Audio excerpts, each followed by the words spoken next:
जिस तरह से केशव प्रसाद मौर्य का बयान देखा गया है मदरसों को लेकर, जी। इस बयान पर भी वो कटाक्ष करते हुए नजर आई हैं और उनका कहना है कि कैसे लोकतंत्र को साइड करते हुए ये लोग कैसे सदन में आए हैं। जी। ये खुद अपने आप को नहीं देखते हैं कि एक उंगली आप उठा रहे हैं, 4 उंगली जी। आपके ऊपर उठ रही हैं। जी। कैसे देखते केशव प्रसाद मौर्य के बयान को, और पल्लवी पटेल का ये पलटवार क्या बताता है कि फिर से यही माहौल बन सकता है? देखिए, उत्तर प्रदेश में चुनाव है और जैसा कि शुरुआत में मैंने कहा कि चुनाव जब होता है तो तमाम तरह की रणनीतियां, तमाम तरह की बयानबाजियां होती हुई दिखाई पड़ती हैं। केशव प्रसाद मौर्य ने जिस तरह की बात को कहा है उसको लेकर भी आप देखेंगे सोशल मीडिया पर तो तमाम लोग यही बात कहते हुए नजर आ रहे हैं कि क्या उत्तर प्रदेश में चुनाव आ गया है। जो इस तरह की बयानबाजी हो रही है, देखिए एक तरीके से एक समुदाय विशेष को खुश करना और एक समुदाय विशेष को ये बताना कि भाई हम आपसे बिल्कुल कटे हुए, ये कहीं भी जस्टिस नहीं होता लोकतंत्र में। क्योंकि अगर इस तरह की बयानबाजी आप करते हैं, क्योंकि सरकार में आप हैं, सरकार में अगर आप 10 साल से उत्तर प्रदेश में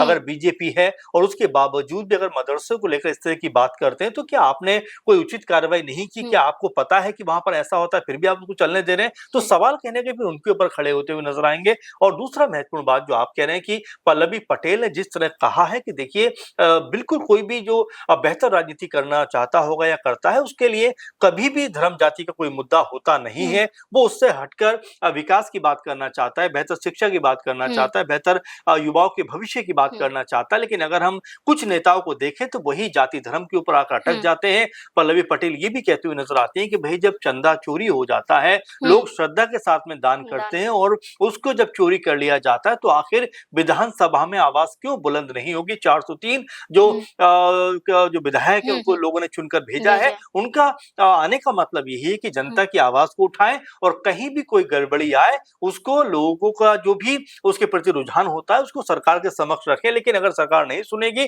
तो इस तरह का हंगामा होता हुआ दिखाई पड़ेगा।